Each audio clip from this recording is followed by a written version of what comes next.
Honorable members, I too would like to join in the expression of tributes to the late Mr. Edward George Hart. Mr. Hart's impact on youth development, sport, community empowerment, and public service is indeed unforgettable. At the grassroots level, Hart fundamentally reshaped youth opportunity in Trinidad and Tobago. From his early beginnings in an orphanage in Tacarigua, he channeled lived experiences into action, pioneering juvenile football at a time where structured youth sport development barely existed and flourished in our nation. Starting with just 14 players, among them future national icons, the likes of Russell Atipi, Stern John, David Naked, and Earl Carter, he laid the foundation for a sustainable development pipeline, later expanding into the under 12, under 16, and under 19 divisions, and crucially, formal inclusion of women's football and sporting teams in later years. His unique imprint transformed football from informal recreation into a vehicle for discipline, leadership, and social mobility, producing not only elite athletes, but role models, coaches, and community leaders. Institutionally, Hart's legacy is equally enduring. As a member of parliament for Tunapuna for over 16 years, he combined constituency advocacy with national policy influence across 4 Republican parliaments. His ministerial and state portfolios, spanning health, sport, community development, culture, gender affairs, and tourism, reflect both versatility and trust placed in him to lead. One of his most tangible national contributions was securing the National Hockey Center in Tacarigua, Trin-City, a landmark facility within the Eastern Regional Sporting Complex that elevated Trinidad and Tobago's capacity to host international competition and the development of hockey at various levels. Politically, Hart exemplified service-oriented leadership. His progression from parliamentary secretary to Minister of State across multiple ministries demonstrates a consistent focus on people-centered development, particularly in marginalized communities.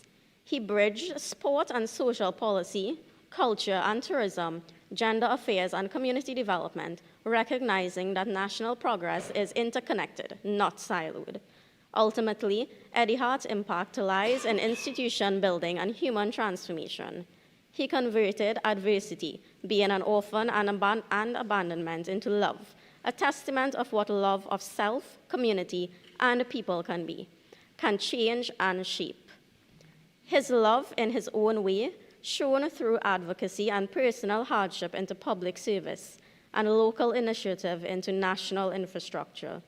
His life story is not simply one of resilience, but a testament that grassroots leadership, when paired with the right structures, drive, and sustained authority, can reshape generations and result in genuine, measurable impact. To his friends and community, they tell you about his good spirit. His family will tell you how he only wanted love around him and in his circle. Mr. Hart was a statesman shrouded in dignity who served his country well. I now take this opportunity to express my deepest condolences to the family of Mr. Hart, and I pray that the Almighty grants him the comfort and strength needed to endure. May we all stand to observe a minute of silence.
May his soul rest in peace.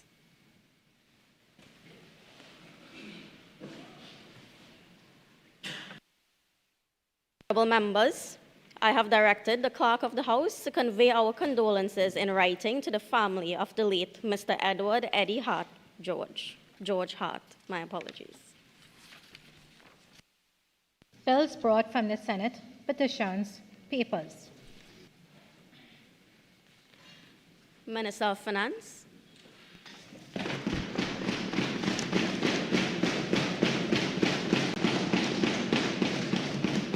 Thank you very much, Madam Deputy Speaker. Madam Deputy Speaker, I have the honor to lay the following papers. 1. The National Insurance Contribution Amendment Regulations 2025. 2. The Value-Added Tax Amendment to Schedule 2, Number 3 Order 2025. 3. The Virtual Assets and Virtual Asset Service Providers Forms and Fees Regulations 2025. Paper 12, the report of the Auditor General of the Republic of Trinidad and Tobago on the financial statements of the Mayaro Rio Claro Regional Corporation for the year ended September 30th, 2013. Paper 13, the report of the Auditor General of the Republic of Trinidad and Tobago on the financial statements of the National Institute of Higher Education, Research, Science and Technology for the year ended December 31st, 2014. Paper 14, the report of the Auditor General of the Republic of Trinidad and Tobago on the financial statements of the National Academy for the Performing Arts for the year ended September 30th, 2023. Paper 15, the annual administrative report of the Ministry of Finance for the fiscal year 2023 to 2024. Madam Speaker, I beg to move that papers numbers 12 to 14 be referred to the Public Accounts Committee. Honorable members, the question is that papers numbers 12 to 14 be referred to the Public Accounts Committee. All in favor say aye. Aye. Any against? The ayes have it. Minister of Homeland Security.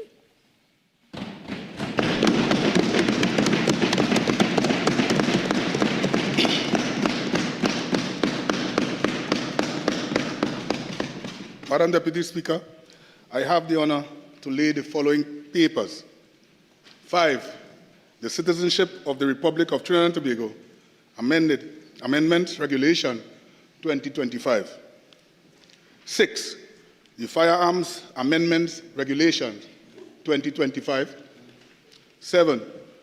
The Immigration Amendment Regulation 2025.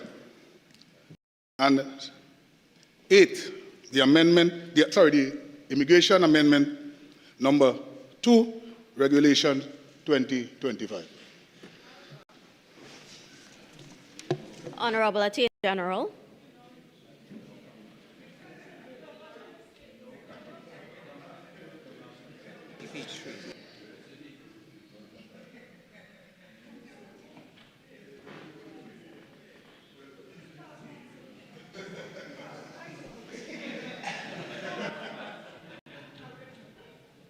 They're laughing. Madam Deputy Speaker, I have the honor to lay the following papers. The annual report of the Anti-Terrorism Unit for the period October 2024 to September 2025.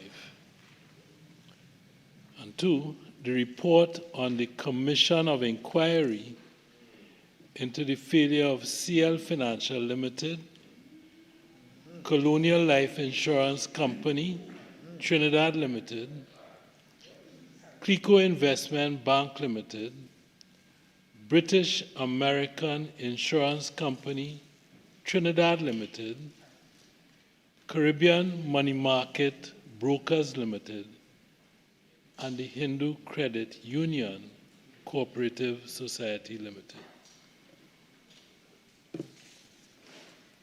Leader of the House. Thank you, Madam Deputy Speaker. Madam Deputy Speaker, I have the honor to lay on the table the following papers as listed on the order paper. In the name of the Ministers of Agriculture and Fisheries, Minister of Transport and Civil Aviation, Minister of Public Administration and Artificial Intelligence, and Minister of Tertiary Education and Skills Training. 4. The Animals Importation Control Amendment Regulations 2025. 9. The Motor Vehicles and Road Traffic Amendment to the 9th Schedule, Number 3, Order 2025. 10. The Motor Vehicles and Road Traffic Amendment Number 2 Regulations 2025. 11. The Priority Bus Route Special Roads Toll Amendment Regulations 2025. 18. The Annual Report of the Statutory Authorities Service Commission for the year ending December 31st, 2024. 19. The Administrative Report of the Youth Training and Employment Partnership Program, YTEP, for the fiscal year 2022 to 2023. Thank you, Madam Deputy Speaker. And questions? Member for St. Anne's East. Thank you, Madam Deputy Speaker. To the Minister of Education, as regards the recent rat infestation at the Egypt Village Government Primary School in Point Fortin, when will a pest eradication exercise be carried out?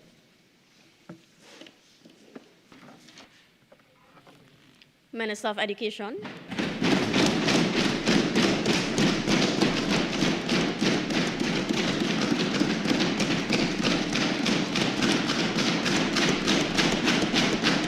Thank you very much, Madam Deputy Speaker. I thank the honourable member for the question. Madam Deputy Speaker, the Ministry of Education is aware of the infestation at the Egypt Village Government Primary School that has been closed since the 8th of January.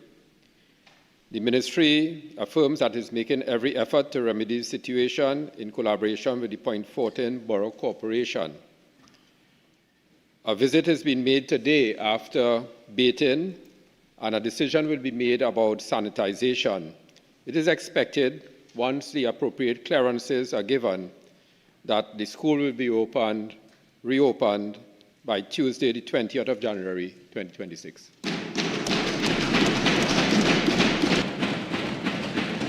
Member for St. Anne's East. Thank you, Madam Deputy Speaker. With regard to the fact that the school has been closed for over a week, I feel very concerned when the Minister stated that a visit was only made today. What other action was taken by the Ministry to be able to clear this rat infestation at the school if a visit was only made today? Minister of Education. Madam Deputy Speaker, arrangements were made since the 9th of January for baiting of the school with the Point Fortin Borough Corporation, and sanitization has been taking place during the period of closure. Arrangements have been made by the EFPPD division of the Ministry of Education to monitor the situation. Today is the final visit to ensure whether the school will be reopened by Monday or Tuesday. Given the clearances today and the sanitization that will follow, the final stage of sanitization, it's expected the earliest on Monday, but the expected date is by Tuesday the 20th. Member for St. Anne's East. Thank you, Madam Deputy Speaker. Given the prolonged closure of this school, what arrangements have been made for the students who have been without classes for more than a week based on this rat infestation and the slow pace of remedy?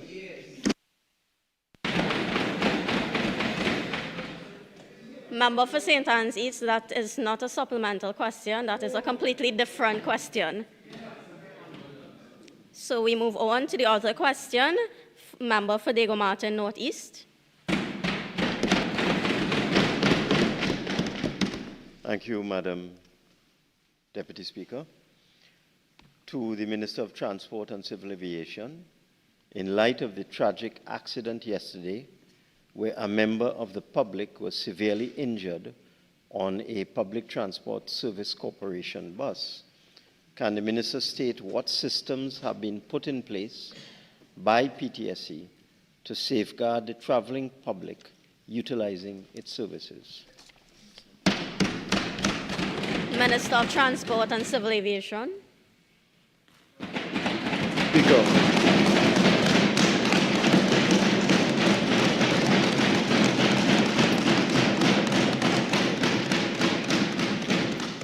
The Public Transport Service Corporation, PTSE, wishes to reaffirm its commitment to passenger safety and accountability following a recent incident involving a PTSE bus and a passenger.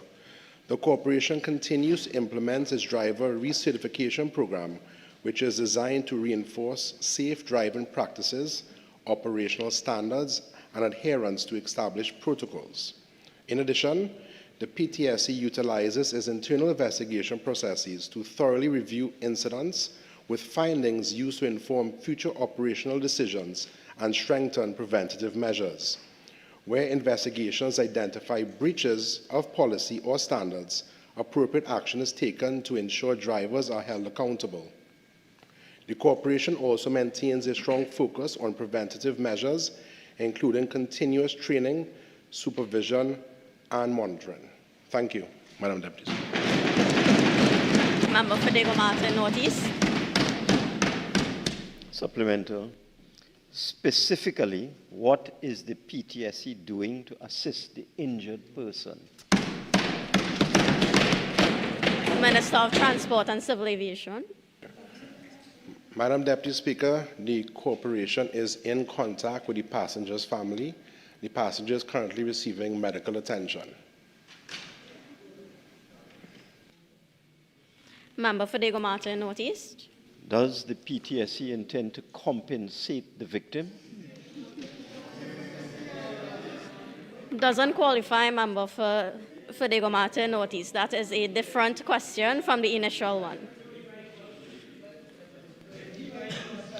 Question unnoted. Questions for oral answer. Leader of the House.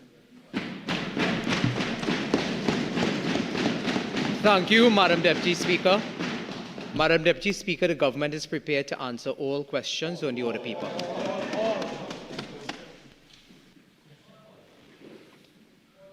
Member for Remo.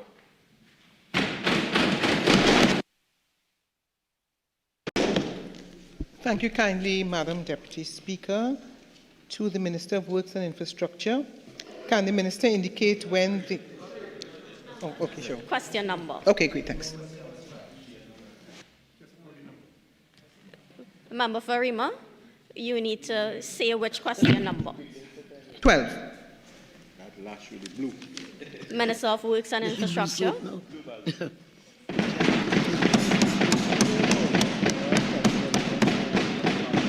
Honorable Deputy Speaker, the Ministry of Works notes that the Pinto Road is approximately 3.2 kilometers and runs from the Eastern Main Road to the Churchill-Roosevelt Highway, and I'm told it's under the jurisdiction of the Arima Borough Corporation. What? She didn't know that? She didn't know that neither. Member for Remo. Thank you kindly. Honorable Minister, I would just ask you kindly to check on this matter. I will ask the question. I will ask the question. Honorable Minister, have you checked with the Tunapuna Corporation as it relates to this matter, where this particular road falls as distinct from the corporation? She don't know that. Minister of Works and Infrastructure. Notwithstanding the road falls where it falls, whether it's a remote Tunapuna, the government of the United National Congress operates unlike the previous government. Absolutely. And the program for upgrading road efficiency has placed it on their schedules, and they have told me, funds provided, we will deal with it during this fiscal internally. That's the other thing, if we could deal with it internally, because you know they have destroyed everything. Right? But we'll try our best. Arupa Lupino.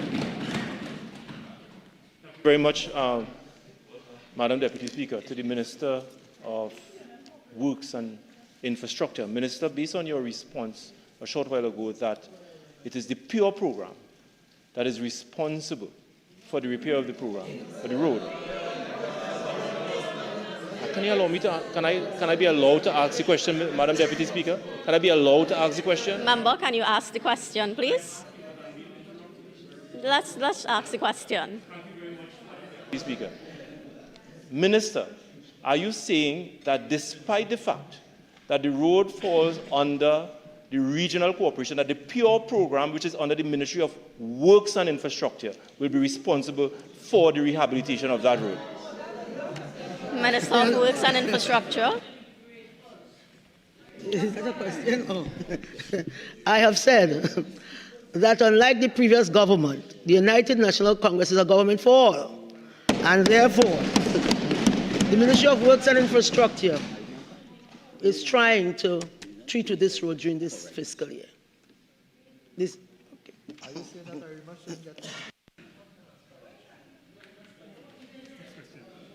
Member for Remo.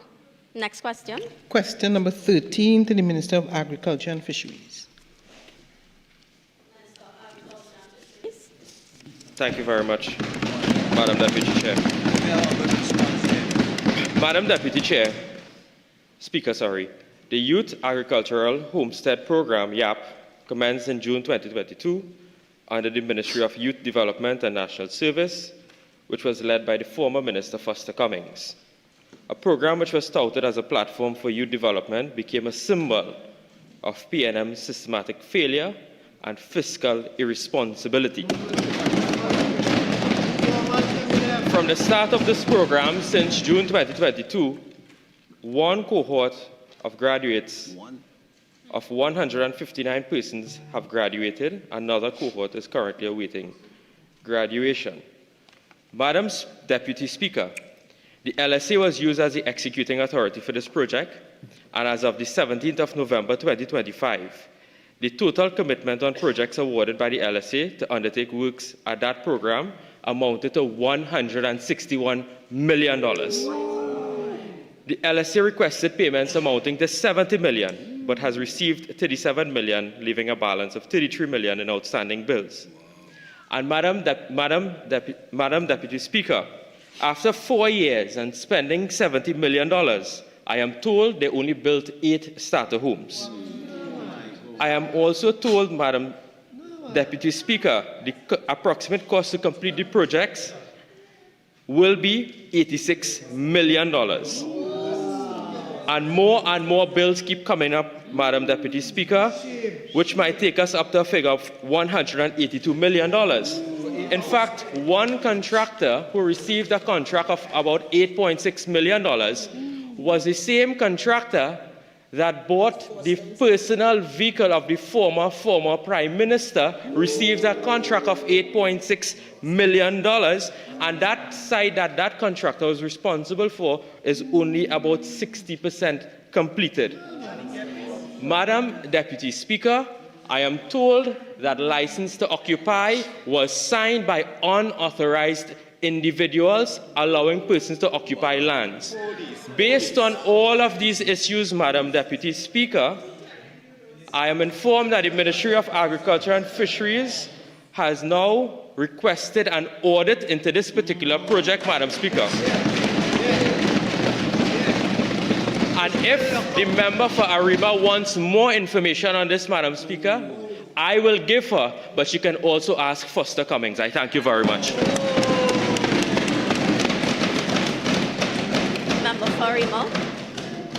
Thank you very much, Madam Deputy Speaker.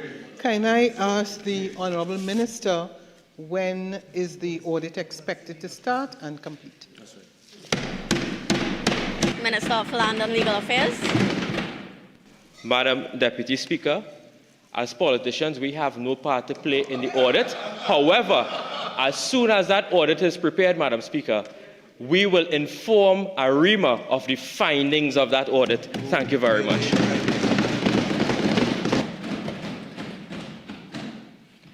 Next question, member for Malabar Mausaka. Thank you, Madam. Thank you, Madam Deputy Speaker. Question number 16 to the Minister of Tertiary Education and Skills Training. Minister of Tertiary Education and Skills Training. Madam Deputy Speaker, the Ministry of Tertiary Education and Skills Training has reviewed the data held by the On-the-Job Training Program Division on this matter, and the data has indicated that over the period May 2025 to present, 520 OJT trainers were employed in the different sectors in Trinidad and Tobago. 323 in the public sector, 180 in schools, 11 in private sector, and 6 were assigned to non-governmental organizations. Thank you.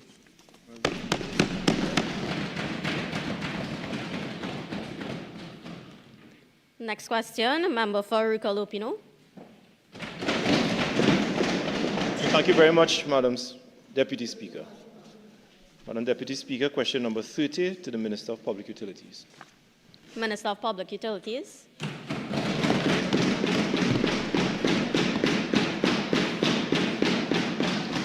Thank you, Madam Deputy Speaker. Madam Deputy Speaker, this government, led by the member for Siparia, does not operate by spite and malice, especially when it comes to water. Unlike what occurred when my friend served as the Minister of Public Utilities. Madam Deputy Speaker, this government remains committed to improving water supply for citizens across Trinidad and Tobago. Accordingly, the project for the drilling and outfitting of Aruka well number 13, which commenced on April 8, 2025, has been prioritized for continued implementation.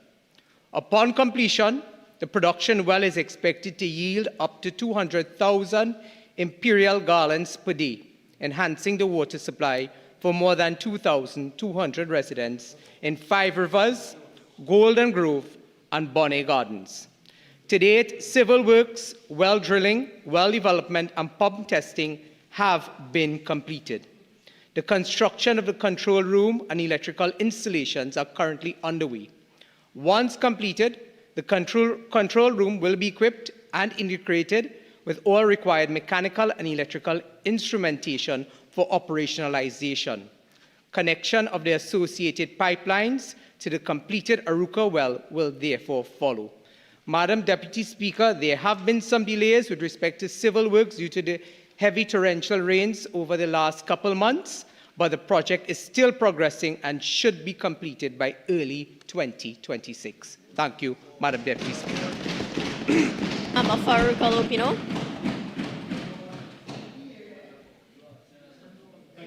Madam Deputy Speaker. Minister, in response to your question in relation to your response, the Aruka well program is not part of the Aruka water improvement program. There are a number of projects that are associated with the laying of pipelines in the Windy Hill, La Florissant, and Borneo West areas.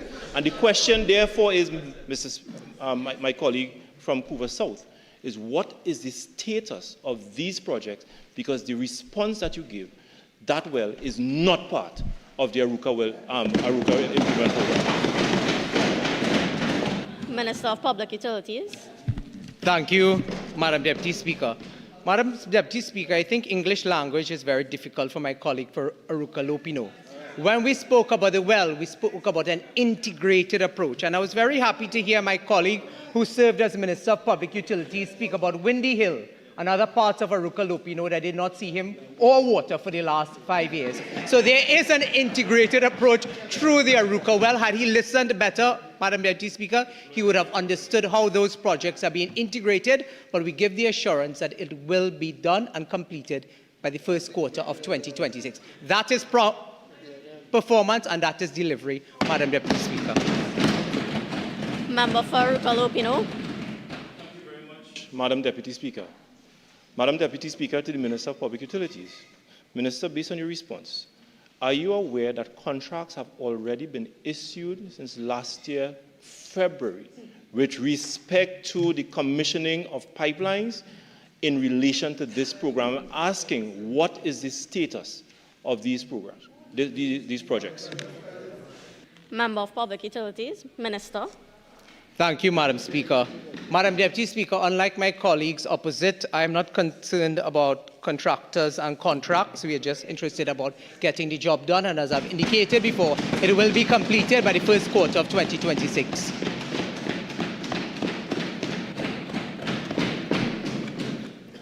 Question number 31, by the member for St. Anne's East.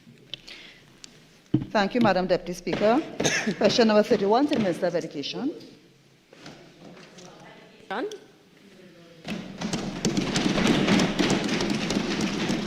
Thank you, Madam Deputy Speaker. I thank the honourable member for the question. Since April 2023, a total of 9 projects were conducted at Sawa North Secondary School, as the safety and comfort of students and staff on the compound are of utmost importance. 2 of these projects are still ongoing and fall under 1, the July-August 2024 Critical Repair Program Phase 2, and the second falls under the 2023 program, 27 Critical Projects 2023 program. To address part A of the question, the scope of the project. With respect to the scope of the ongoing project, first, the July-August 2024 Critical Repair Program Phase 2. This includes roof and ceiling works to Block A, C, and O, to demolish the wooden ceiling and install suspended ceilings, and conduct all necessary repairs to the roofs of each block, inclusive of ridge cap replacement and guttering installation where required. Part 2, termite treatment to be executed throughout the entire school, inclusive of, but not limited to, all wooden doors, chairs, and cupboards. Part 3, sewer works and associated electrical works. Sewers to be pumped out, dislodged, and properly disposed of at an improved location. Cleaning and sanitization of all affected areas are to be completed subsequently. Repairs to the electrical components of the sewer treatment plant to remove, supply, and install transformers, distribution panels, and all other required materials. Part 4, electrical and associated works to blocks A, M, N, and O, to supply and install sub-distribution panels, sub-breakers, interconnection cables, various outlets and isolators, dawn-to-dusk perimeter lighting fixtures, vapor-proof lighting, and switches with weatherproof cans, etc. The second project, 2023, the scope of works. Critical Projects 2023 program. Part 1, roof works, guttering for male, washroom, pigeon-proofing, sanitization, cupboard joinery, electrical extension of covered area gate, car parks, signage, windows. Part 2, painting. Madam Deputy Speaker, with respect to Part B of the question, the completed works. Starting with the first project, the July-August 2024 Critical Repairs Program Phase 2. The roof works and termite treatment were completed in September 2025. With respect to the second project that was started in 2023, the 27 Critical Projects Program, the painting works, roof works, guttering for the male washroom, sanitization, cupboard joinery, electrical works, extension of the covered area at the gate, car park signage, and works to windows were completed in September 2025. With respect to Part C of the question, work yet to be completed. For the first project, July-August 2024 Critical Repairs Program Phase 2, the ceiling works were 70% complete and electrical works are 75% complete. Sewer works have not yet commenced, as they are scheduled to begin upon completion of the electrical works. For the second project started in 2023, the 27 Critical Projects Program, minor works to satisfactorily complete the pigeon-proofing are yet to be completed. Part D of the question, expected date of completion of all works. Madam Deputy Speaker, with respect to expected completion dates as follows. For the first project, July-August 2024 Critical Repairs Program, MTS has advised an estimated completion date of 28 February 2026. And for the second project, the 27 critical projects started in 2023, 20 of the projects have been completed, and MTS anticipates that the remaining 7 projects will be completed at the end of July 2026. I thank you.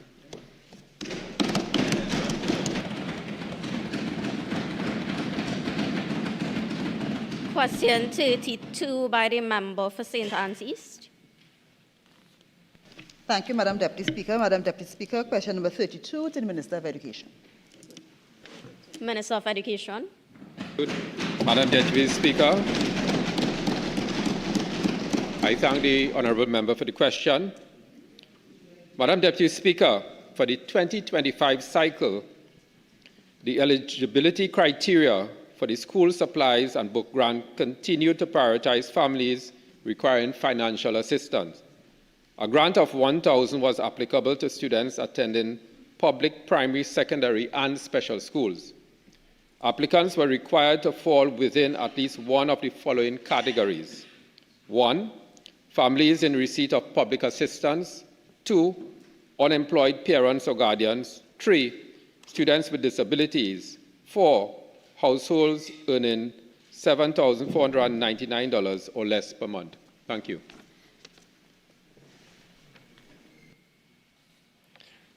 Question number 33 by the member for Diego Martin Central. Thank you, Madam Deputy Speaker. Question number 33 to the Minister of Rural Development and Local Government. Minister of Rural Development and Local Government. Madam Deputy Speaker, the government wants to know what is the criteria to terminate and hire monthly paid workers. The opposition? Sorry. Diego Martin Central wants to know what is the criteria to terminate and to hire and rehire monthly paid workers. First of all, some of this is based on a false and misleading premise, and I think the member ought to know better. The URP is a program designed to provide temporary employment to unemployed persons while enhancing their skills and so on, and of course providing improvement within the community. When we assumed office, we recognized that, in fact, before we went into office, people know that the URP was rampant with corruption under the last government. When we assumed office, we appointed a program manager, Mr. Firoz Khan, who has been doing a phenomenal job, I must say. When we went in, what we met was widespread absenteeism, workers turning up at the end of the month to sign a register to collect pay, workers that members on the other side selves are now advocating for, knowing that they were doing these wrong things. We found a lot of nepotism, cronyism, corruption, fraud, condoned by members on the other side. Madam Deputy Speaker, under the last government, the unemployment relief program lost its moorings completely. This government has taken a decision to root out corruption, to save taxpayers' dollars, to provide real employment to real people, not ghosts, and to redirect funds so that people will get a decent wage. What the last administration did was give people breadcrumbs while they run away with the whole bakery and then come out here agitating people to say the UNC take away your breadcrumbs. Tell them how the bakery you went home with. Madam Deputy Speaker, as such, this government take the decision that staff that are not essential to the wrap-up of the URP are no longer required. We hired a team of 8 persons who have previous managerial experience within the program, who have background in law enforcement, because there are a lot of police matters being referred to the police from the URP. We have persons with expertise in business management and project management competencies, who were engaged 8 persons to wind up the URP and to implement a new strategic direction. There has been no hiring of terminated monthly paid employees, and there will be no hiring or rehiring of the ghosts that were condoned under the former government. Thank you.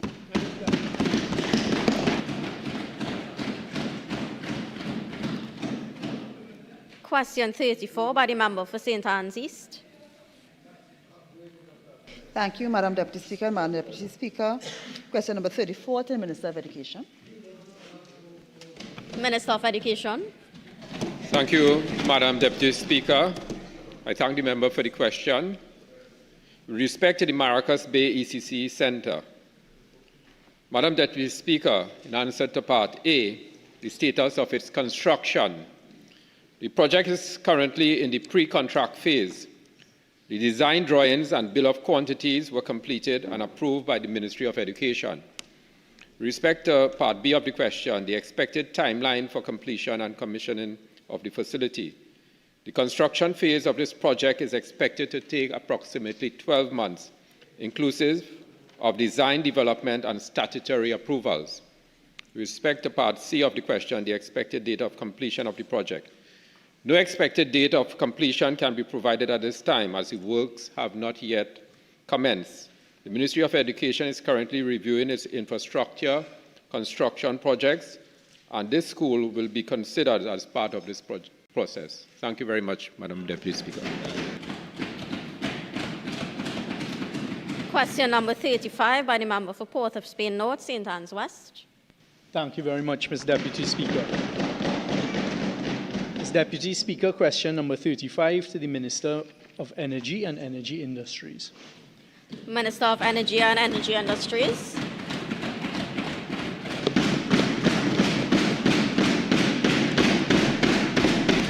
Thank you. Thank you.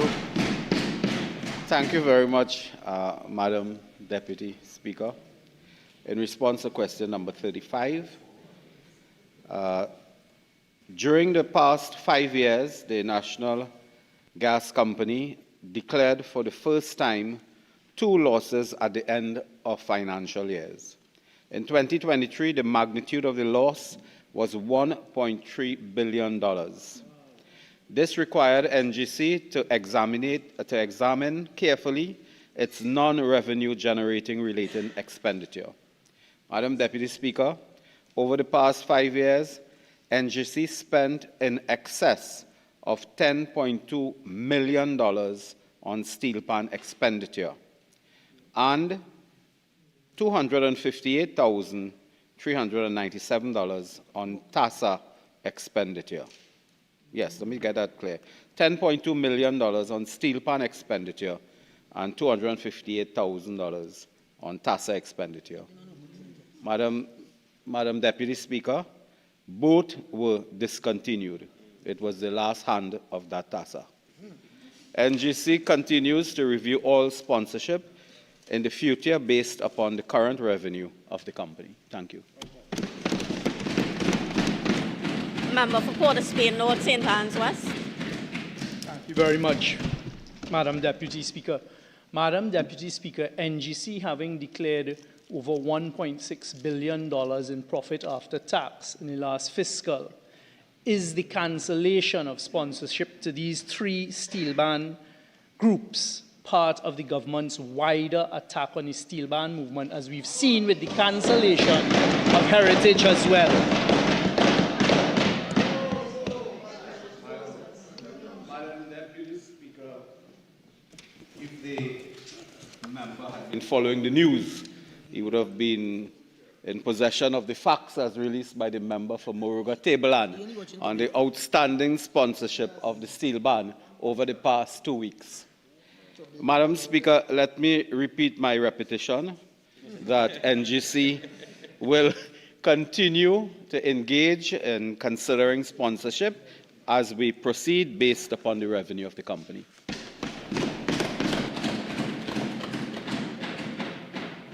Member for Port of Spain North. Madam Deputy Speaker, so is there a commitment by the government, because they've been draining billions in dividends, to sponsor the steel ban movement through the NGC? Minister of Energy. Deputy Speaker, I don't intend to spend the entire day saying the same thing here. Thank you. Question 36 by the member of Port of Spain North, St. Anne's West. Madam Deputy Speaker, quite timely. Question number 36 to the Minister of Energy and Energy Industries. Minister of Energy and Energy Industries. I take a sip of water for this one. Take a sip of water for this one. Madam Deputy Speaker, question number 36 in response. The Ministry of Energy and Energy Industries has received no notification from Woodside Energy concerning any closure of operations in Trinidad and Tobago. In July 2025, Woodside Energy sold its interests in Blocks 2C and 3A to Perenco, and the Ministry was officially informed of the completion of this transaction by letter dated July 18, 2025. Madam Deputy Speaker, today I want to put on record that the former Minister of Energy is well aware of this development. I have in my hand not one but two letters. A public announcement by Woodside Energy dated Friday, 28 March 2025, in which Woodside indicated in March 2025, before April, March, Woodside to divest Greater Angostura assets to Perenco. That was announced. I have in my possession a letter dated from Woodside Energy 3rd April 2025. 3rd April 2025, when they were busy talking rubbish. 3rd April 2025 to the Ministry of Energy, in which Woodside indicated in detail their intention to divest the assets at Angostura. And more than that, went on to call on the minister at the time, the member for Port of Spain North, St. Anne's West, asked the very minister, indicated in detail their intentions, and asked for his formal consent to the same. He was well aware of all the plans and intentions of Woodside. And today, the hypocrisy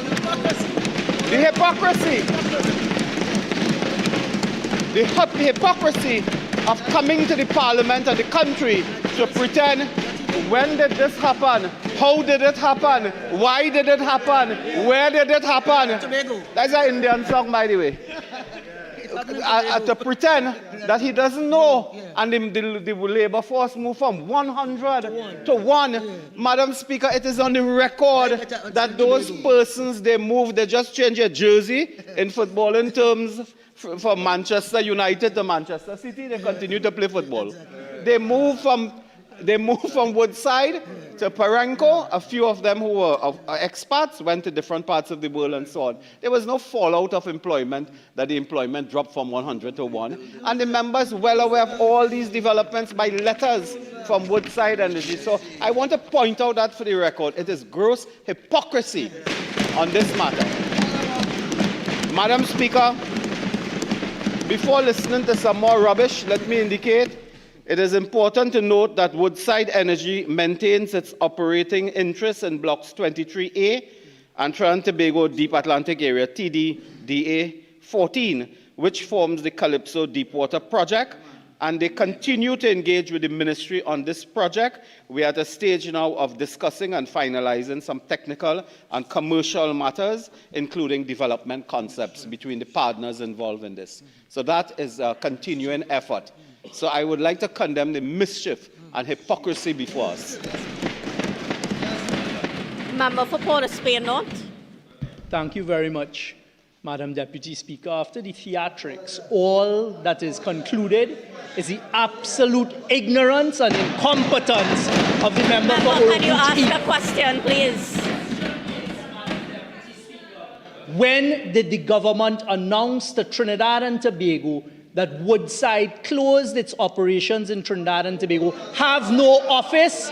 They have no office in Trinidad and Tobago, and they have one employee in Trinidad and Tobago that is not associated with divestment to Perenco.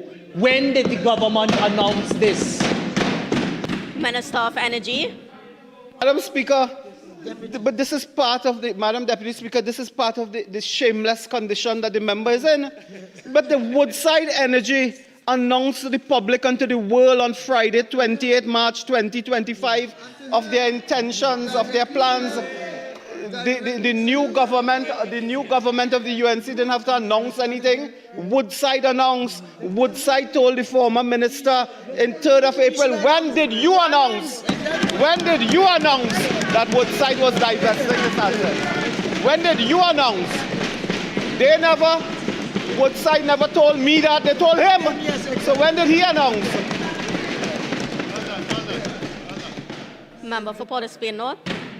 For the education, Madam Deputy Speaker, of the member and the population, a divestment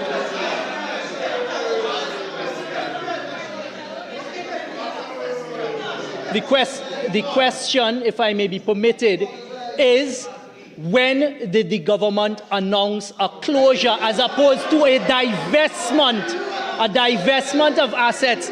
Produce the letters. A letter to the permanent secretary is not a letter to the world. Minister. No, these energy companies, they direct their letters to the permanent secretary for attention to minister. They asked him for consent, and he did not tell the country anything because he was ashamed before the general elections to announce that Woodside was divesting their assets. Port of Spain North.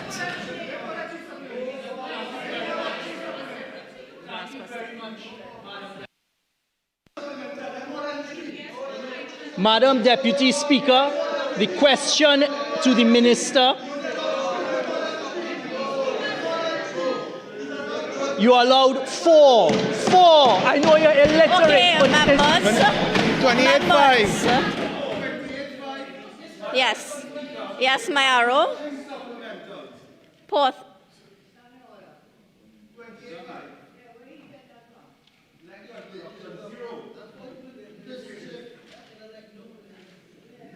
We have 4 supplemental questions. Please ask one question, member. The letters that he has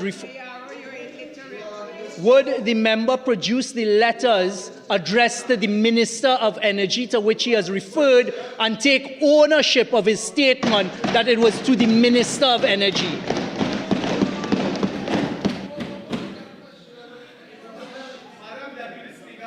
Minister indicating that letters addressed to the ministry for the attention of the permanent secretary involving the minister's consent was not brought to his attention? Exactly. Is he saying he was unaware? Is he saying he was ignorant? Is he saying he was incompetent to these issues? That a major issue like this did not come to his attention? Could the minister state whether he was so apart from it all that he had not a clue of what was happening in the energy sector? Is that his position? He was playing Prime Minister. Question number 37, member for Port of Spain North, St. Anne's West. Much.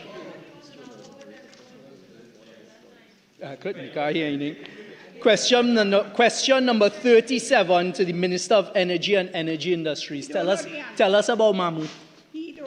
Minister of Energy. Thank you very much. Thank you very much. Thank you so much, member for Port of Spain North, St. Anne's West, for the question. Huh?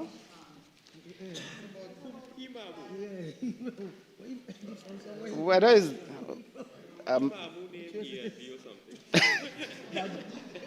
Imamu is the envy? I don't know anything about that. I don't know anything about it. Madam Deputy Speaker, let me return to this matter. Madam Deputy, because if they were there, people would have to watch snow on TV. Madam Deputy Speaker, number 37, could I return to the question? Thank you.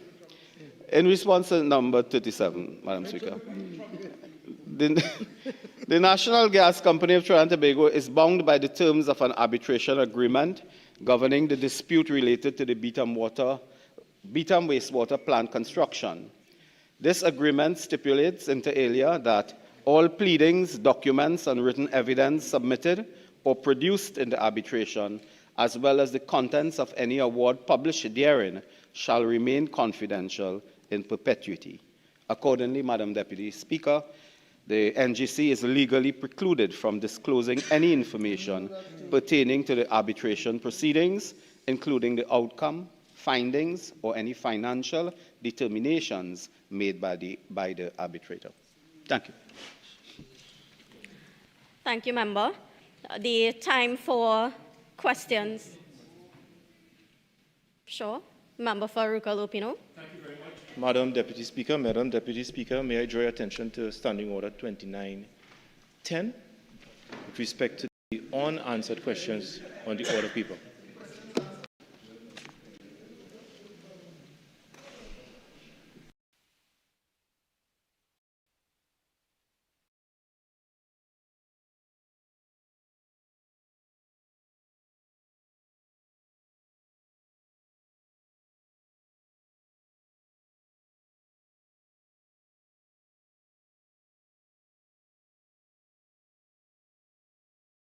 Are there any supplemental questions for number 37?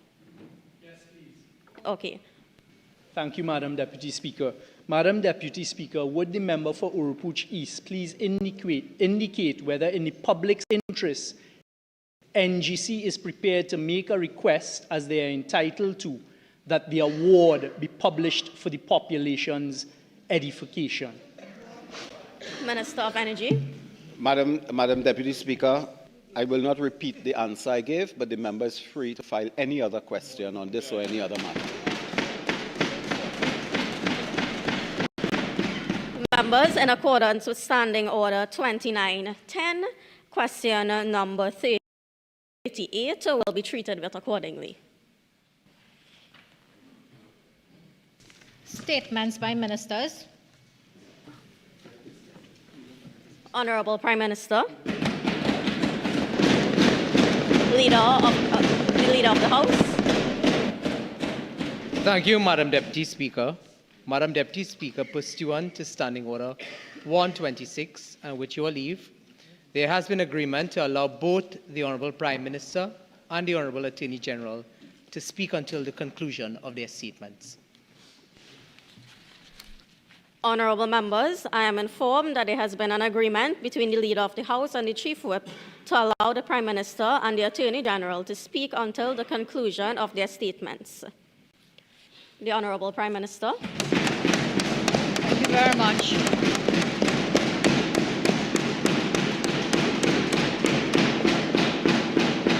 Thank you, members. Thank you, Madam Deputy Speaker.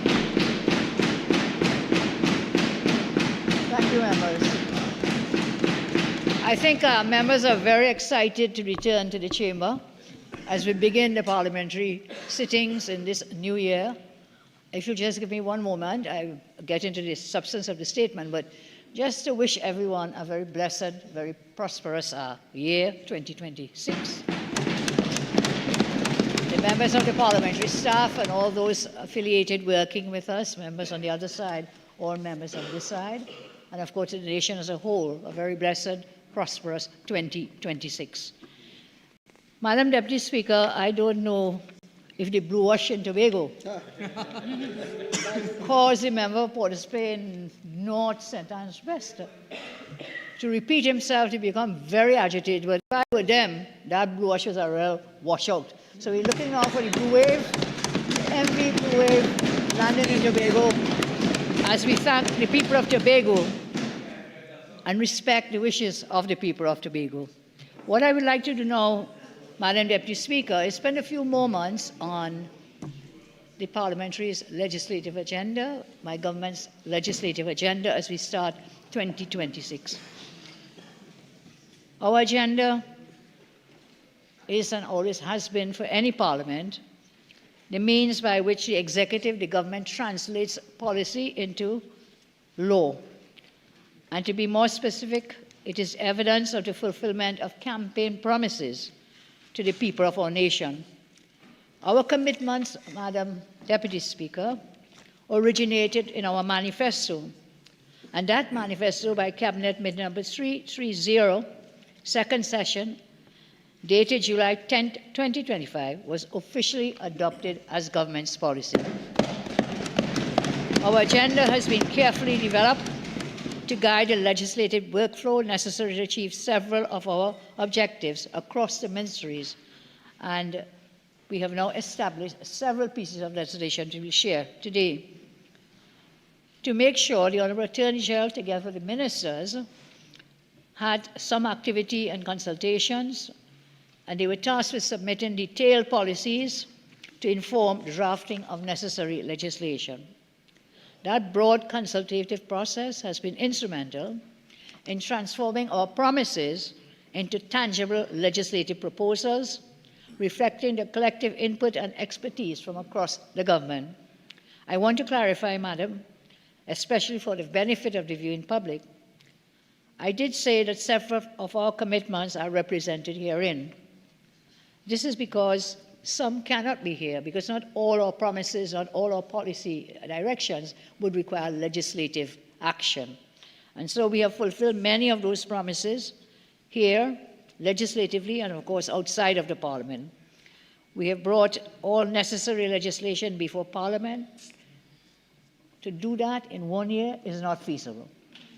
So if we are serious about getting the job done, then we have to prioritize. And this is what this agenda will help us to do, and to share with the national community the prioritizing. But let me just remind us that over the last about 7 months, we have already brought 13 pieces of legislation to this Parliament. 13 pieces of legislation to Parliament, and today another 3 will shortly be debated. So these include what is now Act number 2 of 2025, the Children's Life Fund Amendment Act, Act number 3 of 2025, the TTRA Repeal Act 25, Act number 4 of 2025, the Prime Minister's Pension Amendment Act 25, Act number 5 of 2025, the Finance Supplementary Appropriation Financial Year 25 Act, Act number 6 of 2025, the Constitution Amendment Act 2025, Act number 6, item number 6, Act number 10 of 2025, and that was the Administration of Justice Indictable Proceedings, better known as the AJIPA Act. Then we had Act number 11 of 2025, the Home Invasion, Self-Defense, Defense of Property Act 2025. Then Act number 12 of 25, Virtual Assets and Virtual Asset Service Providers Act. Act number 13 of 2025, Summary Offences Act. Act number 14 of 2025, the Finance Act. And these, amongst others, thus far, keeping promises we made, being promises delivered in this legislature. Today we move to 3 pieces more. So from the 13, these 3 after today would be hopefully passed in this Honourable House. And those 3 include the Motor Vehicles and Road Traffic Amendment Bill 2026, the Law Reform Zones of Special Operations, Special Security and Community Development Measures Bill 26, and the Tobago House of Assembly Amendment Bill 2026 to be debated today. So these, I'm saying, are already delivered, and those to come. But let me share with you now some of our proposals in the coming months. We will continue to meet our promises through our legislative agenda here and in the other place. We have promised greater autonomy to the people of Tobago. And today is a first step in that direction as we bring the THA Amendment Bill to this House. We want to congratulate the people of Tobago on making their total and outright rejection of the PNM PNUSA declare. We congratulate Chief Secretary Farley Augustine and his party and his team for their landslide victory in Tobago. And of course, his swearing-in yesterday, which we were very honored to attend. We say to our sisters and brothers in Tobago, We shall complete that which has gathered dust for the past 10 years. My government is committed to enacting legislation to entrench the position of Tobago as an equal autonomous partner of the Republic of Trinidad and Tobago. To that end, we shall move expeditiously to analyze the provisions of legislation drafted previously and in consultation with the Honourable Chief Secretary of the Tobago House of Assembly, we'll move to draft an efficient law which clearly establishes Tobago's place in the sun as an equal partner in the Republic of Trinidad and Tobago, side by side, side by side. We will work with the THA and their teams to bring to this Parliament, after consultations, the Constitution Amendment Bill 2026 and the Tobago Self-Government Bill 2026 to this Parliament in this fiscal year. We will bring those. In the coming months, we will act to make critical reforms to the judiciary to establish a chancellor, the office of chancellor for the judiciary. We will also introduce measures to address the delivery of justice on the criminal side, to speed up justice, to protect victims' rights with special attention, legislation to help us have speedy trials, reform plea bargaining legislation, and treat with expunging criminal records where so deemed necessary. The JIPA Act, which I mentioned before, will be further amended to deal with operational deficiencies which result in delays in the administration of justice. We also will bring amendments to the structure of the courts to create a civil division. Madam Speaker, Deputy Speaker, the safety and security of our citizens has been and continues to be of paramount importance to my government. From day one, we have acted forcefully and decisively to frontally attack criminal organizations and entities in our country that have brought bloodshed, death, terror, and loss to our citizens' doorsteps. Yes, we declared a state of emergency in July to deal with threats to the state and state actors coming from gang leaders within the prison system. The SOE, as we know, was extended twice by this House, and as it comes to an end on January 31, we have brought to this House today, as part of our legislative agenda, a piece of legislation that will help us to pick up where the SOE ends. So we do not intend to extend that SOE beyond January 31. Instead, we will come, as we are doing later today, with the Special Zones Act.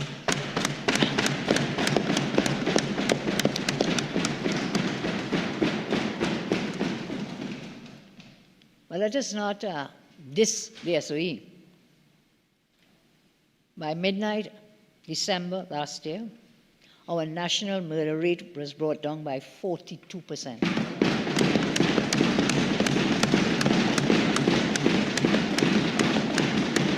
That is the largest decline in our nation's history and one of the most significant drops globally in 2025. Through the relentless work of the Commissioner of Police, the TTPS, the CDS, and the Defence Force, and of course our ministers and MPs, our nation has seen a drastic decline in serious crime across the board. This means lives have been spared, citizens are beginning to feel safer in their homes, workplaces, and schools.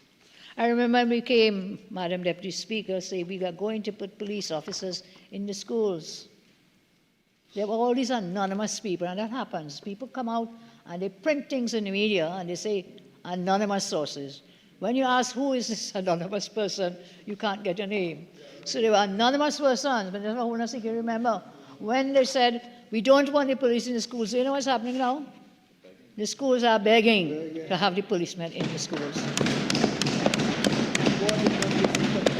And so, Homeland Security and the other agencies and education, we will work together to further roll out placing police in schools based on the data that we have to ensure the utmost safety for teachers and students in schools. Building on that foundation, we passed what we call the Stand Your Ground Law, the Home Invasion Law, here in this Parliament last year. And today we are bringing new legislation to bolster government's efforts in our fight against crime and threats to national security. We are committed to returning safety to our country.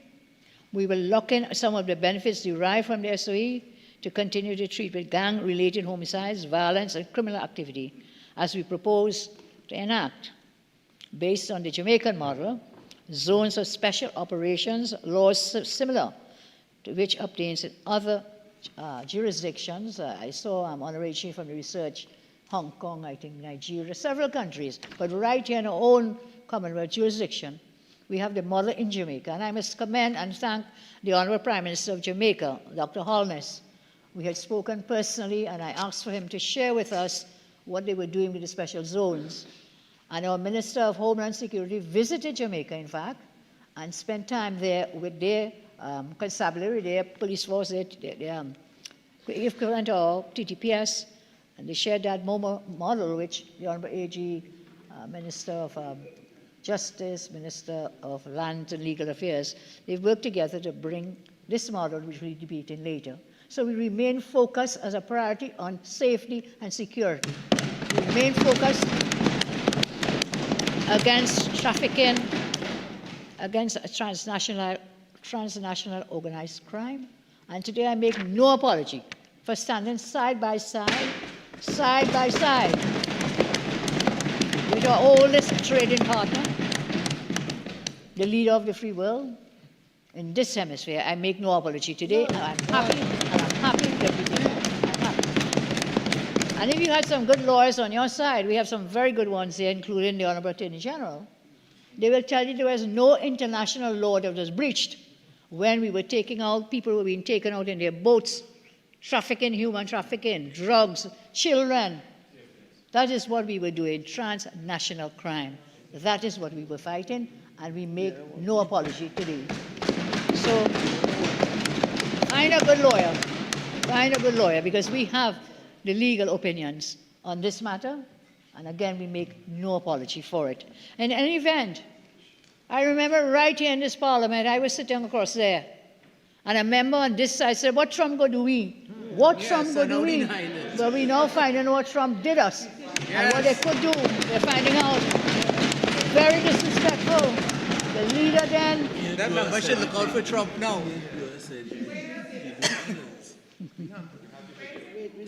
Which proof? Where's your proof? By the way, member for... welcome back to the Parliament, madam. Welcome back to the Parliament. We are happy to have you here to debate with you. So what Trump going to do? Trump did us nothing. Trump did us nothing, but maybe he has some other people he has to deal with. They will find out what Trump will do then. Find out. So we want to really deal with crime, deal with safety and security. Rowley? Is it come for Rowley? Who he? Interpol? Is he former? Rowley? Interpol? I'm not sure I'm hearing right.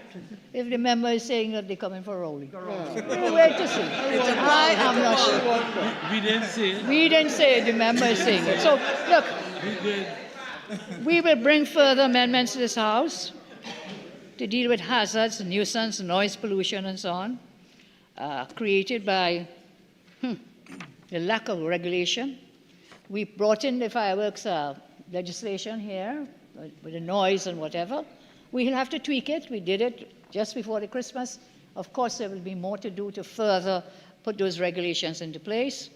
And I was reading people talk about noiseless fireworks. I'm being told by some there's nothing called really such as noiseless fireworks, Madam Deputy Speaker. So it's something we'll continue to work on.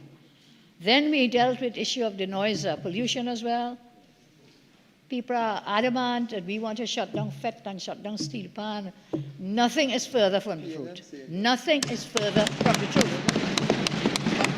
So we were dealing with noise pollution. If you live anywhere near one of these venues, you will know what it is like night after night, the pounding that goes on. And the Minister here of Culture, Minister Michelle Benjamin, will tell you what is it, $147 million given for steel pan for this carnival coming. In addition to what we are giving to the unsponsored steel pans, in addition. 147 unsponsored steel pans are being funded by the ministry from this government. So when you run to spread mischief and make trouble, like you try to make trouble with this matter with the, well, in Tobago, they blew wash out of Tobago. But Woodside, I mean, that is so dishonest. It is so dishonest when all of that happened under your watch. It happened under your watch. And you went to the parliament. No. So when all of that there, when you should have announced it, you were playing prime minister for what? The one-day prime minister. One-day prime minister. So can we say we will continue to look at the whole issue of noise pollution. We also look to issues relating to health, agriculture, environment, workers' rights, and the protection and empowerment of socially displaced persons. The agenda I'm speaking of today for legislation is not about old talk and rhetoric. We are not, as we say in Trinidad and Tobago, breaks in from the hard work or the long hours in Parliament. We will get the people's work done here, even if we have to stay longer than we planned. So in every area, in every one of the ministries, draft policies have been sent and drafting of the actual legislation is taking place. Out of the Office of the Prime Minister, as I mentioned before, we look forward to partnering with the THA and their teams for autonomy, self-government for Tobago. We will complete this. This has gathered dust on the shelves for over 10 years and more. So it is something that is left unfinished. And I met yesterday with Honorable Chief Secretary Farley and his team, and we are committed to get this done in the shortest possible time. They deserve it, and we will work as hard as we can to make sure that it happens. So those are some of the others. We talked about the home invasion bill. We want to talk about as well in this parliament season, firearms reform. Destruction of firearms is another major initiative. Before, government is strengthening that framework for destruction of firearms and ammunition, as well as storage and record keeping for arms and ammunition in the possession of state agencies, Defense Force, TTPS, and so on. And then the disposal, clear, secure disposal of seized, obsolete, or surrendered weapons. Again, this will help us in the fight against crime. We want to also take a look at the private security industry bill. That objective of that bill is to regulate the private security industry in TNT. That bill, we want to establish the Private Security Service Authority and provide a legal framework to govern and supervise private security firms and personnel, ensuring they meet legal, operational, and ethical standards. Can you give me a time check, please? That would establish procedures and requirements for licensing and operating private security services, bring in mechanisms for inspection and monitoring to ensure compliance with, okay, thank you. Ministry of Finance, Office of the Attorney General, the Virtual Assets Service Providers Bill. It was passed in the Parliament just in December and has been assented to. This is a very important piece of legislation, and we have been on a blacklist and a grey list and all color lists for the past decade. Because the other side, when they were in government, they put Trinidad and Tobago on that blacklist. And a decade, a whole 10 years, they never were able to get us off the blacklist. We are working on it, and so this Virtual Assets Service Providers Bill, that bill will help us to get off the blacklist. We have a review. There's a review process on our Attorney General in March. So we are putting pieces of legislation. Another one that we have to bring in order to take us off that blacklist and grey list is amendment to the Bail Act. So in our law, it has become part of the practice of the law that persons are entitled to bail even if they commit murder. Which was the case, the Achilles Charles case. Achilles Charles that you could get bail. But we are looking at some of the things to comply with the FATF to get off the blacklist, that we have to make some amendments to our Bail Act. Source of funds is a very important thing because, you know, when you get bail, you have to provide collateral, you have to pay for bail, whatever it may be. Where are you getting the monies? So we have to put things in our law, in our Bail Act, to ensure that we comply with the international standards when it comes to source of funds as well. And of course, exceptional circumstances, if I recall correctly, AG. There must be exceptional circumstances to prevent or to give the bail. I think Minister Sturge shared with me earlier today, there is a matter coming up before the courts where the whole determination of what is exceptional circumstances may be determined. And I believe this is before the Court of Appeal. Yes. So that will help us to, in framing our law, what are the exceptional circumstances that would apply in our bail laws. As another piece of legislation, we want to reform the judge-alone trial process. We want to introduce a bill to reform that process to provide for 3 judges to sit in capital cases. This proposed reform is aimed at enhancing accountability and potentially addressing concerns that have been voiced in relation to single-person decision-making in matters of life and death. So whilst that law was passed here in this Parliament, judge alone, we want to propose amendments that will make it a 3-member panel of judges when it is your life at stake, when it's capital offenses for life and death. We are looking at the AJIPA again, proclaimed in 2023. Key criminal justice stakeholders have identified several deficiencies. They include resulting delays, which was one of the problems that very same Act, the AJIPA Act, was supposed to address, but instead has resulted in more delay. Government has conducted an extensive review of all stakeholder feedback with a view to proposing amendments to strengthen the framework and address challenges faced in its implementation.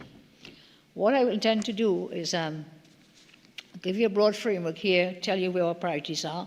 Yes, with crime, the fight against crime, safety, security. We also have other pieces of legislation that will have more of a social impact, whilst at the same time dealing with crime and crime fighting. So, for example, we have miscellaneous provisions: alcohol, cannabis, dangerous drugs, gambling, and tobacco bill, where that bill seeks to amend about 7 pieces of legislation, which include Dangerous Drugs Act, Registration of Clubs, Tobacco Control Act, Children Act, Liquor License Act, Gambling and Gaming Act, Cannabis Control Act.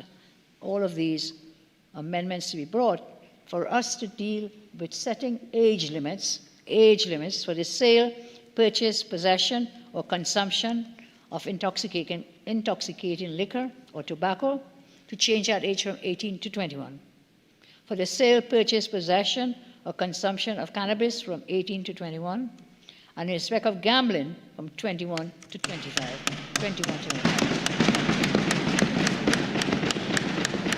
Now, I think the honourable member for San Fernando East will recall that the former Prime Minister, Mr. Manning, was very much against, the late former Prime Minister was very much against gambling.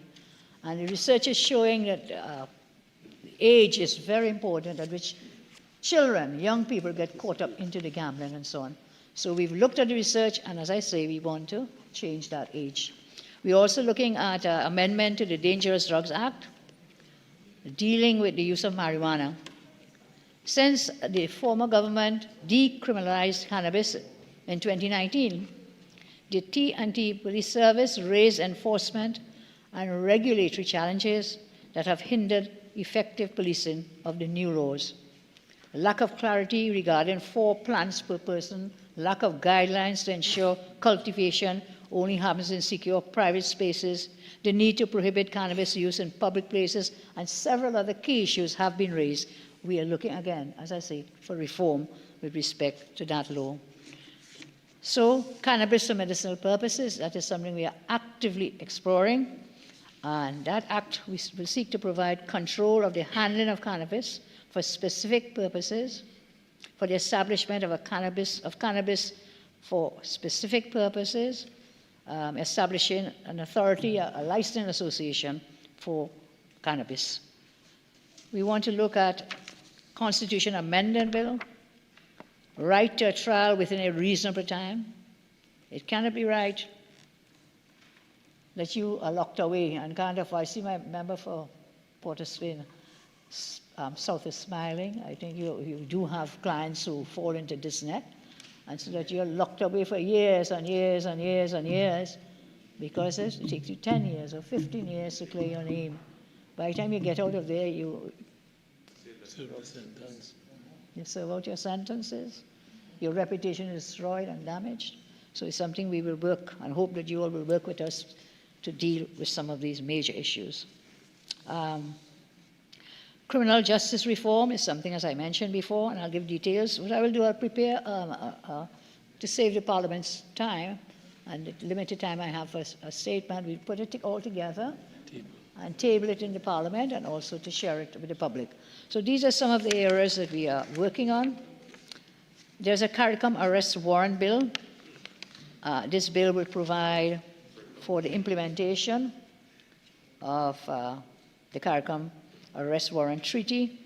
The objective of that treaty was to establish within the community a system of arrest and surrender of requested persons for the purposes of conducting criminal prosecutions or executing custodial sentences. So we can work together as a CARICOM region, which regrettably is no longer a zone of peace. So we can work together to fight the crime in the CARICOM region. There should never ever be another Brent Thomas. My colleagues remind me. Never ever be another Brent Thomas. Never ever be a Brent Thomas. This man was in Barbados, was picked up, put in a police, yes, he was abducted. He was kidnapped, abducted, put in a police vehicle, taken to the airport, using an RSS plane. And up to now, no one could tell us who was responsible for that.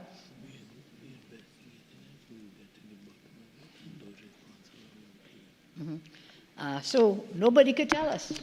I remember when that happened, I wrote to several officials here in the government, in the former government. I wrote to the Prime Minister of Barbados because that's where the man was abducted and picked up. And I am being advised, but investigations are underway, that that could not happen without ministerial intervention. So it is being investigated. We will get to the bottom of it, and those responsible will have to face justice. We will do that investigation. Several other pieces of legislation, I said I'll put them all together. So let me just thank you all very much, and thank you for your time. We'll put it together. Madam Deputy, we'll lay it in the Parliament and circulate it, because there's so many other pieces of legislation. So I want to thank my colleagues. They've all worked very, very hard in the area of labor legislation. Labor Minister has Leroy Batiste has put out some of the policy initiatives. They have been very welcome, and we look forward to working with all of you in this Parliament to get the job done. Thank you all very much, and thanks to all my colleagues on this side. Thank you.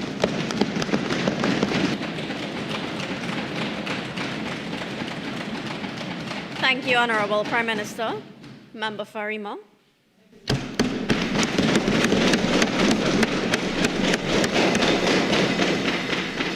Thank you kindly, Madam Deputy Speaker. In keeping with Standing Order 24, Section 4, I would like to ask the Honourable Prime Minister that in your statement you made reference to the fact that there was no breach of international law in the blowing up of the vessels because of the involvement in narco trafficking.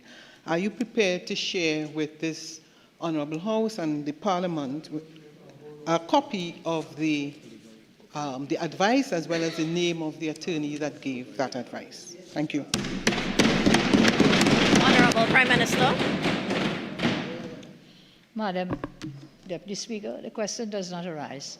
We were dealing with the legislative agenda today, sharing with you. And if you want legal advice, ask your small pin, lawyer, you have a question. Madam Speaker, 48-4. Honorable Prime Minister, oh gosh. No, you should withdraw that statement.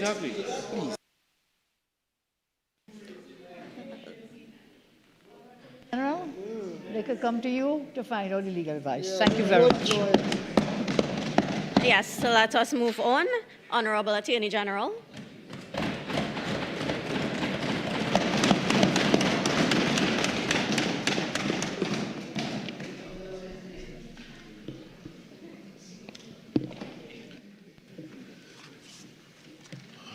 Madam Deputy Speaker, this afternoon I have the enviable task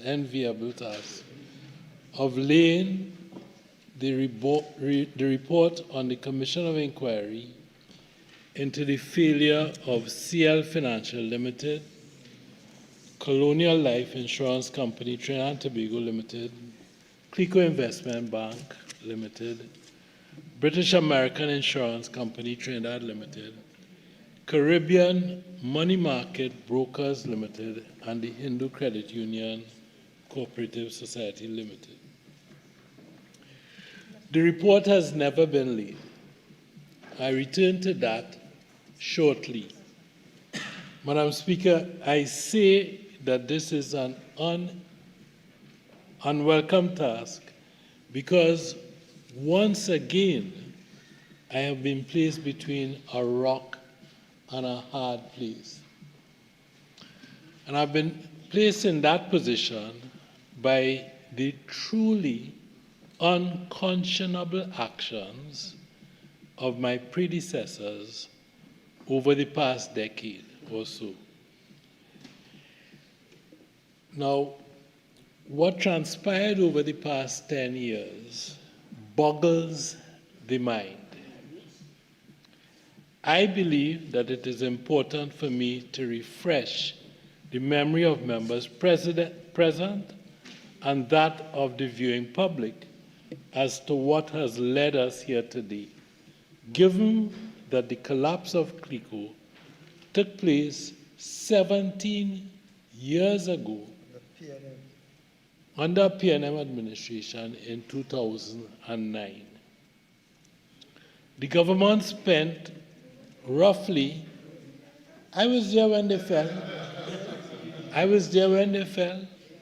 That's why he knows everything about 2009. I know where the bodies are buried. Yes, we got dig it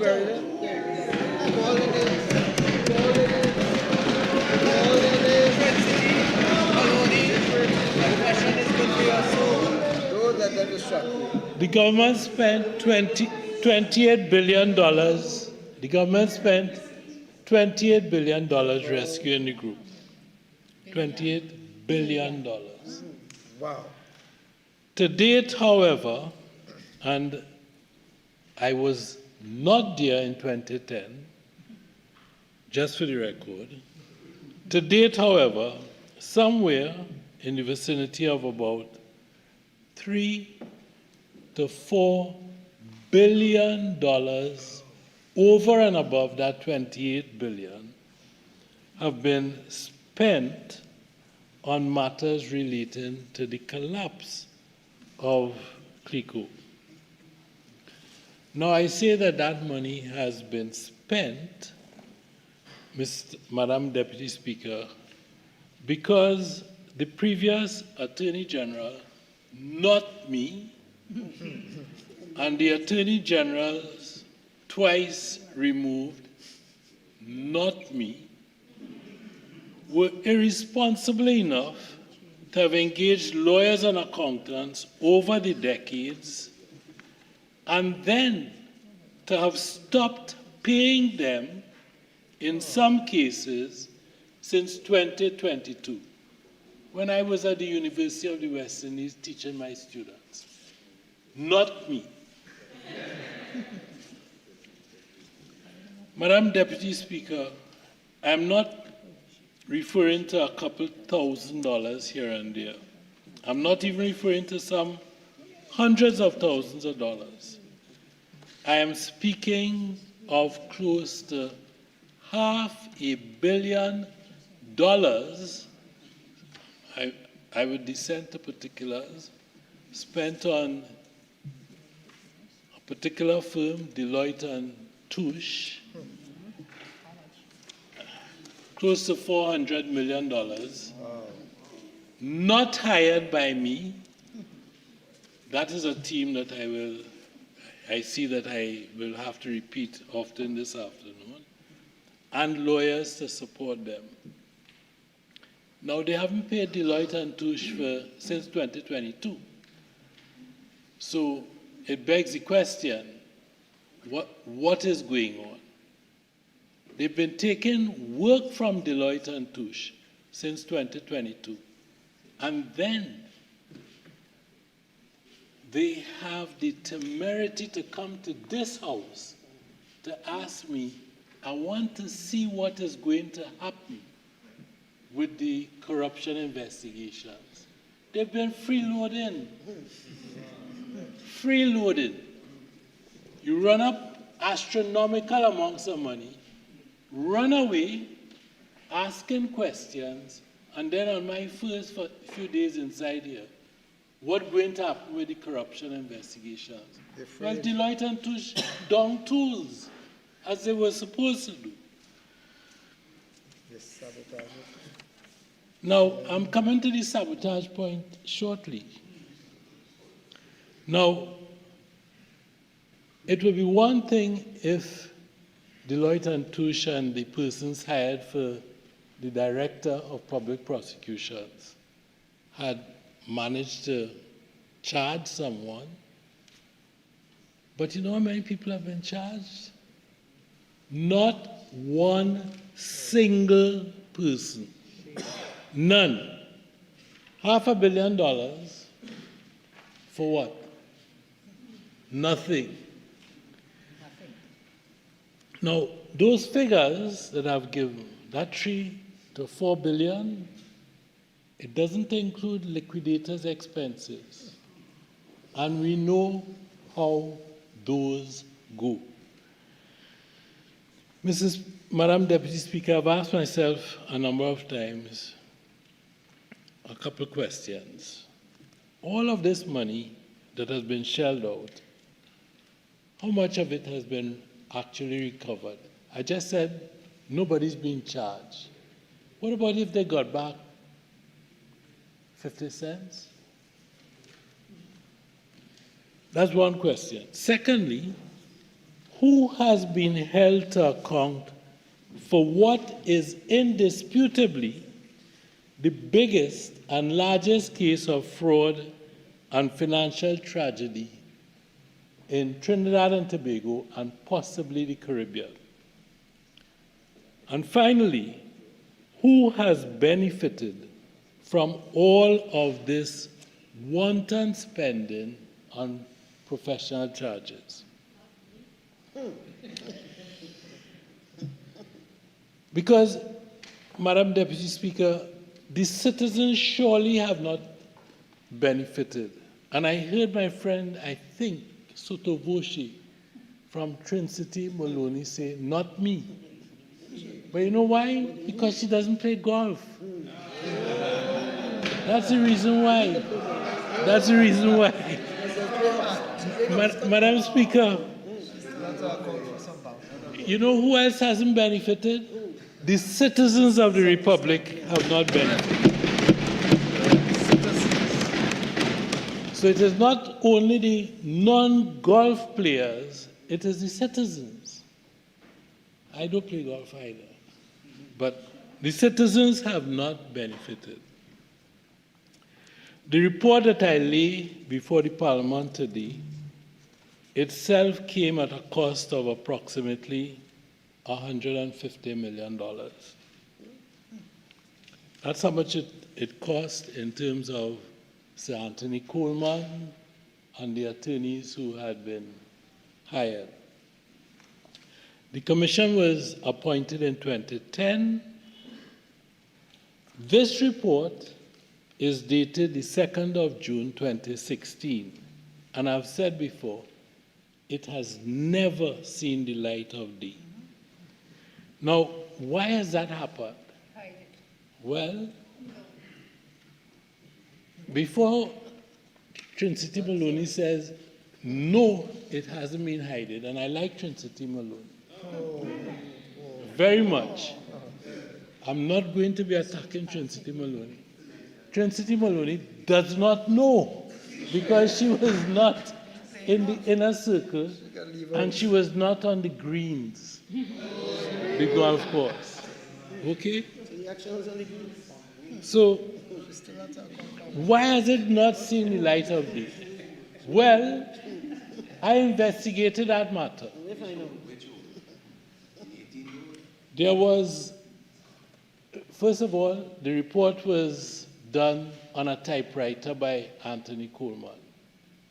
So, it never went online. There was no electronic copy. And then Sir Anthony Coleman died. And perhaps some persons might have thought there was an opportunity in there. But these reports go from the author to Her Excellency the President. I called the President. I know that we are not supposed to use the President's name inside here. But I withdraw that. There was no copy of this report in the offices of the President of the Republic. That's one copy. Sir Anthony Coleman is dead. There was no copy of the report in the offices of a particular man with a particular hairstyle. It's bald in nature, and he lives somewhere in Western Trinidad, accustomed to calling African males dogs. I fell into that category. None in his office. None in his office, and I hesitated to check to see if there were any at his home. None in his office. None in the office of the Attorney General. The report could not be found for months. The Permanent Secretary to the Ministry of the Attorney General couldn't find it. The Permanent Secretary to the Office of the Prime Minister could not find it. No copies anywhere. But you were persistent. I was persistent. And eventually, I managed to get my hands on the report, and the report is before us today.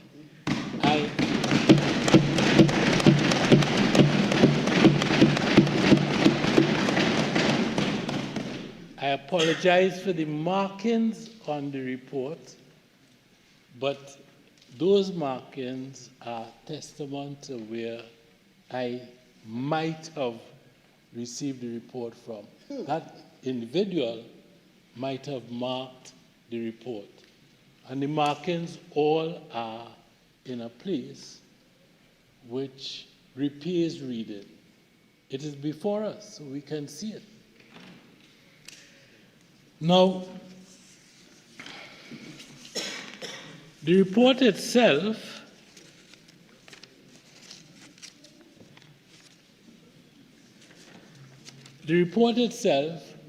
now we're on the point about the disappearance of the report. But there was something else that was strange about this whole thing.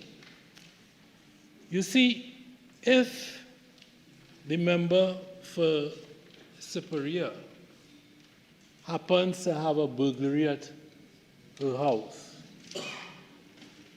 4 or 5 police officers would be assigned to investigate the burglary. If a television set is lost or stolen, 4 or 5 officers will investigate the theft of the television set. And the same for the Honorable Minister of Finance, Minister Tanku. But do you know what? This report, which I've said, chronicles the largest financial fraud in the history of this country. Do you know how many people were investigating this matter? How many police officers? 5 people investigating the theft of a TV or a Converse shoe. But how many people are investigating this report? No more police officers than 3, and in some cases, 1. What? And on very few occasions, none.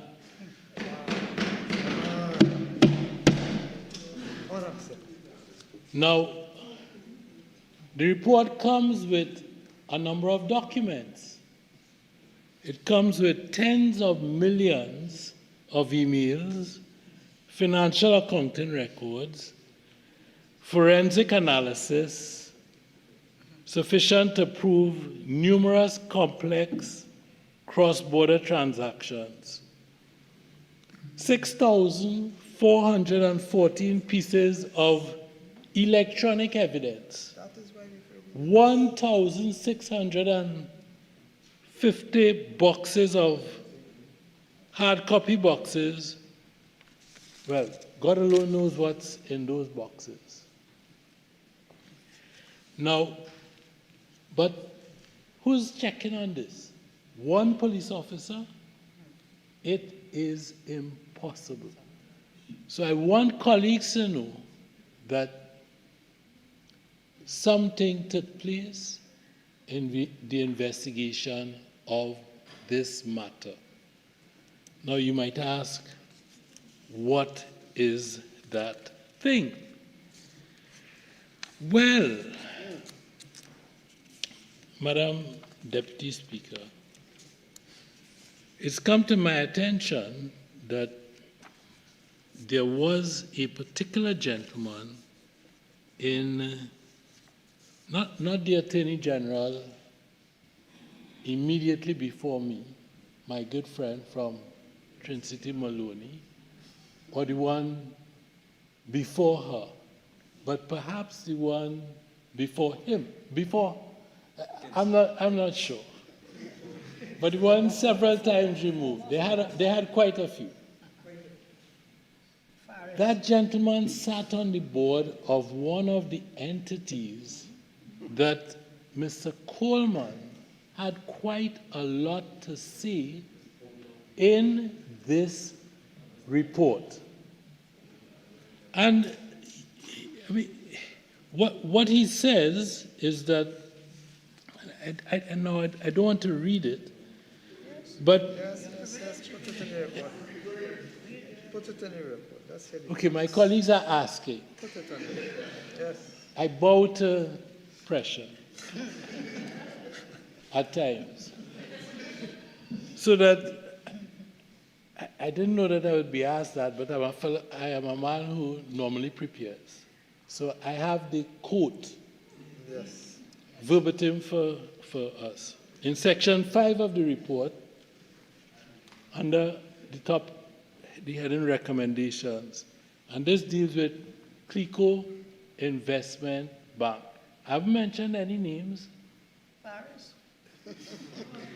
Section Roman V18 states, as regards Clico Investment Bank, conspiring during the period from 1 January 2002 to 30th March 2009, together with the principal officers and members from time to time of the board of directors and or the managers of so-and-so, in particular one Lawrence Dupree, now deceased, and Richard Trotman, referred collectively to as the co-conspirators.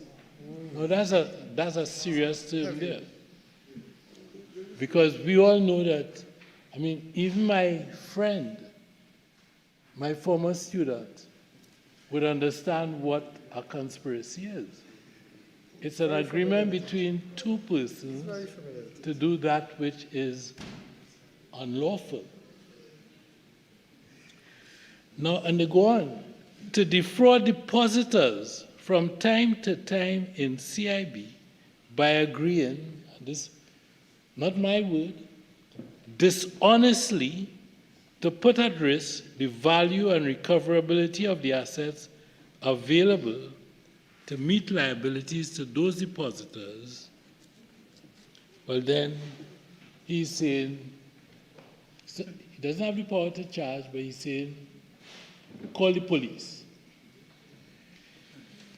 Now he goes on, this is Mr. Coleman. He goes on to talk about a Ponzi scheme and the like. But the fact is, Madam Deputy Speaker, that the task that has now fallen to me is to decide on a way forward this afternoon at this fork in the road, whether to continue this decades-long joke of an investigation, because that is what it was. Spending money on lawyers, billions of dollars on lawyers, and not having people check boxes or putting one police officer to watch a box. What are you doing there? Watching a box. Watching a box. Because the lawyers will say, I need X or Y or Z. The lawyers are not police officers. The lawyers say, I need X or Y or Z.